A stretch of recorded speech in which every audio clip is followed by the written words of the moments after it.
EM board bombs. And we're live. We're back. from our headquarters in the adjoining states of North Carolina and Tennessee. Sometimes I feel like Tennessee isn't like, I feel Virginia. Oh, don't say this. And I feel South Carolina. Oh, here we go. But we share a border, but I just don't feel Tennessee. Does that make sense? Like when you were in North Carolina, did you feel Tennessee? What do you mean? I don't know. What do you mean feel?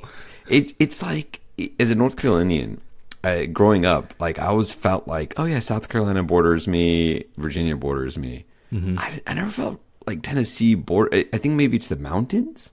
I think it's the mountains, and I think it's the length. Like North Carolina is longer than it is wider, and same with Tennessee. I feel like if you live in the eastern part of North Carolina, which you do, like it's always shocking whenever I visit you. It's like, and I cross into Tennessee, I feel like it's not that far of a drive though. It's not that bad. I know it's not. That's what's so shocking to me. I'm like, I can't believe I'm in Tennessee. It's like I'm in a new land.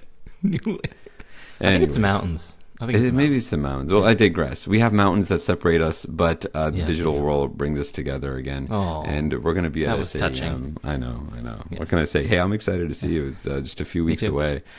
SAEM, we're going to be rocking out. We're going to be doing some live pods there. We're going to get the gang is going to come back together. Exactly right. Hey, let's dive into this emergency. Hey, we're in board bombs, by the way. I know people know us, but people know us. If people know us, we could have some. We could have some special types of doctors listening to us on this podcast today. Do you know what I'm hinting at? No. A specialist that may or may not have trained in emergency medicine, but trained in an additional. Oh, yes. Oh, to take care of a different type of patient. I feel like we're good. Yeah, I know. They may be attracted to this podcast episode today. They might be, and I'm sure they're going to critique it, as they always do. Exactly right. So, dive into it. Let's go. An 8-day-old premature infant who was there we go. Born, let's wrap it up. There you go. Let's wrap it up. Who was born at 34 weeks gestation presents to the ED with abdominal distension, bloody stools, and the dreaded word, lethargy. Lethargic neonate. 2 words that should never be in the same sentence. I know. That is like loaded. It is loaded with anxiety. It is loaded with pressure. Vital signs reveal a temperature of 36.8 degrees Celsius. Heart rate of 158 and respiratory rate of 52 breaths per minute. On exam, the abdomen is distended and tender to palpation. An abdominal x-ray shows gas within the walls of the intestine. Which of the following is the most appropriate initial management for this patient? Is it A, immediate surgical consultation for laparotomy? Is it B? That escalated quickly. I know. Well, those 2 words, we talked about it. Yeah, exactly. B, initiation of broad-spectrum antibiotics. C, reassure parents and encourage breastfeeding with close pediatrics follow-up. And give the parents a pat on the back for just doing a great job. Great. They're doing great. They're doing the best they can. Or D, placement of a rectal tube to relieve the gas distension.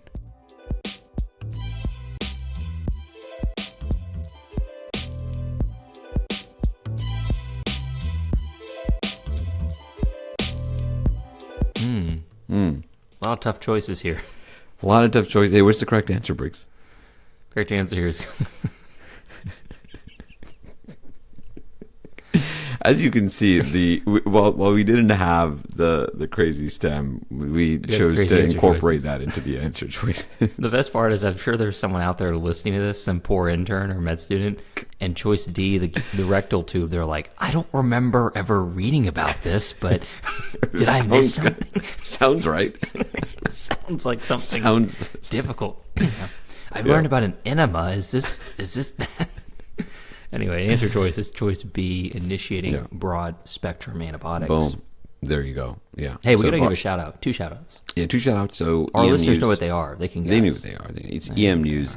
Yeah. The the vaulted, is vaulted the right way to say, the vaulted newsletter for emergency medicine news, just in general? I don't think that's the right usage of the word. But it sounds good. I know it's my ESL coming out. But shout out to EM News, honestly. Yes. Great articles there. You'll find some articles by Briggs as well. They're one of they're actually our only sponsor that we take.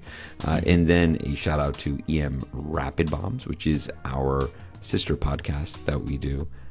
Dr. Briggs and myself, more than 400 episodes. That's our premium podcast. You can find it the link in this description, but also you can find it on emrapidbombs.supercast.com, or just go to emboardbombs.com and click on the question bank, and you can sign up right within there. Right away, yeah. So our community there continues to grow. It's nice to see we have a AMA question, section there. Not against medical advice, but ask me anything. Yeah, that type of AMA. That type of AMA, yeah. So we've got a great, I know, right? So we got a great forum there, just for our subscribers as well.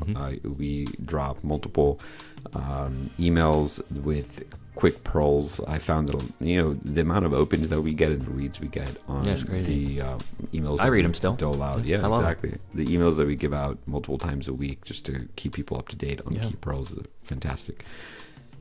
Hey, let's get into what this pathology is. What are we talking about here, Dr. Briggs? Necrotizing enterocolitis. Just like necrotizing fasciitis, this is also bad. Anything else with the word necrotizing in it but, is not too good. To set it up, though, this is definitely really bad. But as the EM provider, the nice thing is, in a way, you just need to really be able to recognize it. And that's it. And that's really it. And that's the real life part. The real life part is recognize and know what immediately to do. And then after that, other folks just need to really get involved. That said, there are really just 2 to 3 ways that this question is going to be asked on a board because of that. And we're going to dive into that really quickly. It's not going to be super complicated. Yeah. This is a scary thing. And it happens most commonly in premature infants. So that's the first buzzword you have to realize on a board test question. They're going to have to tell you that they're a premature infant.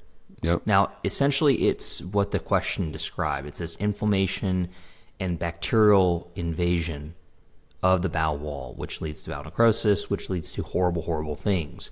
Now, we're not really sure why this happens.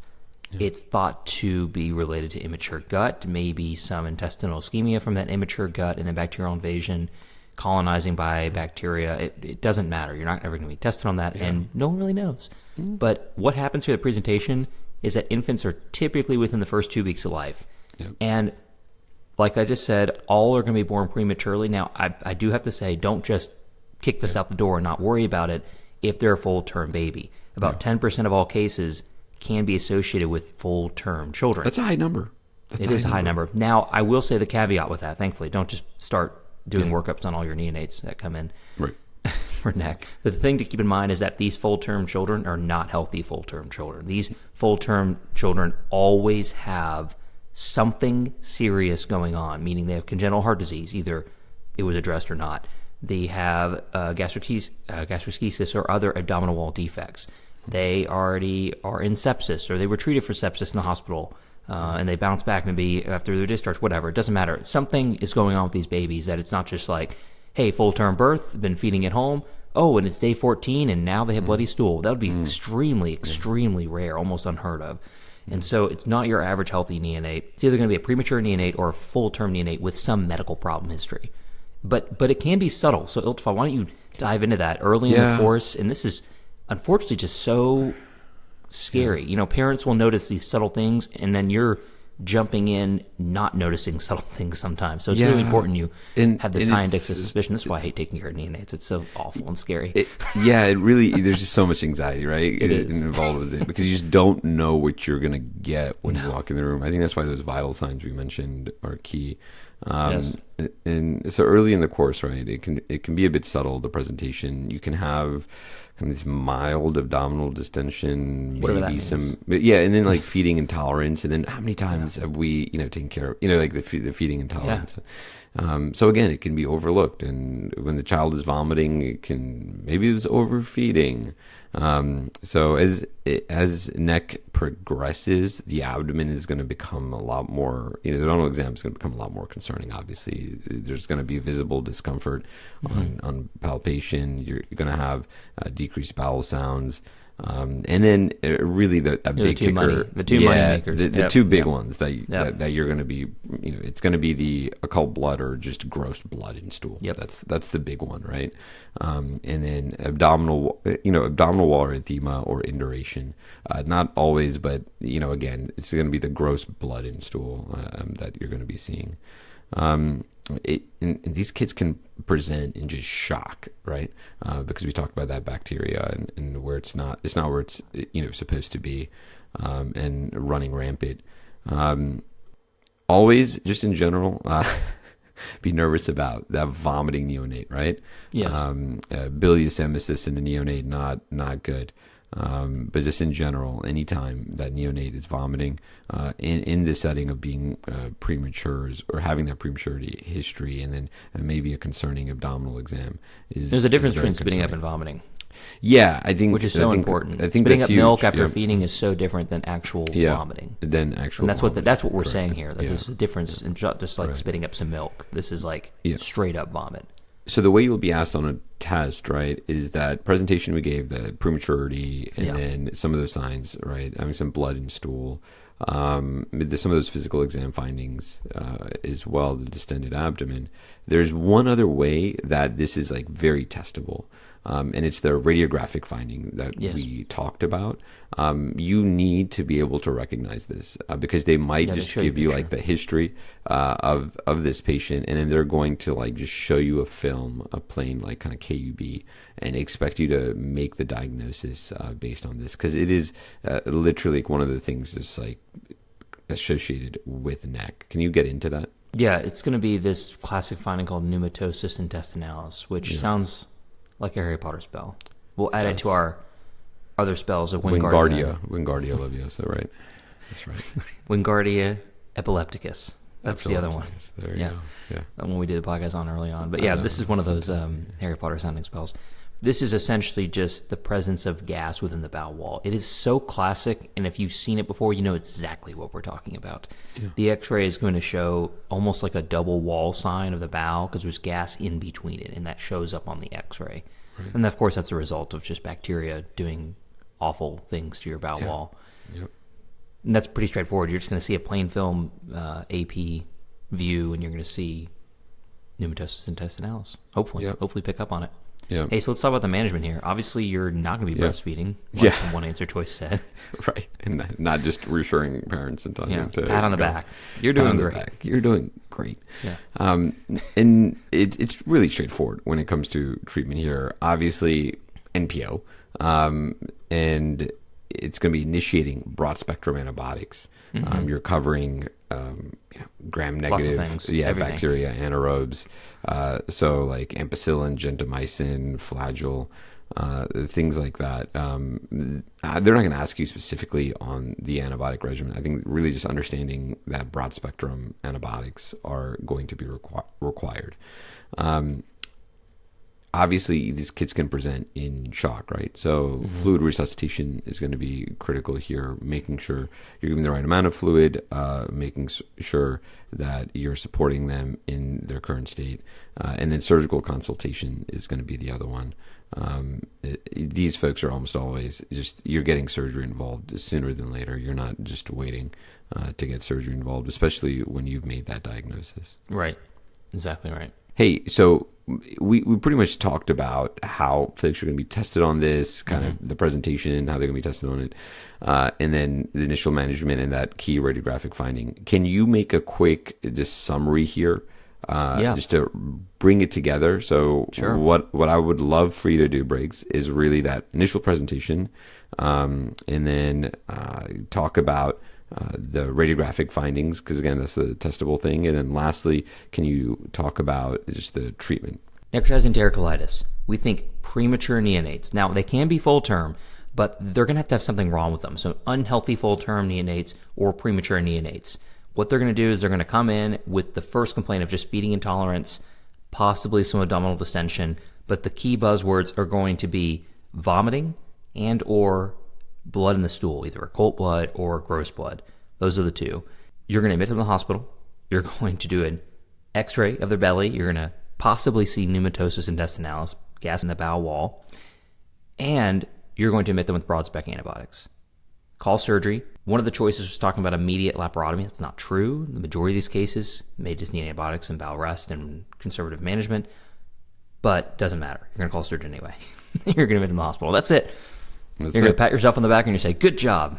That's it. Boom. Don't do a rectal tube. Don't breastfeed. Those are the other two answer choices.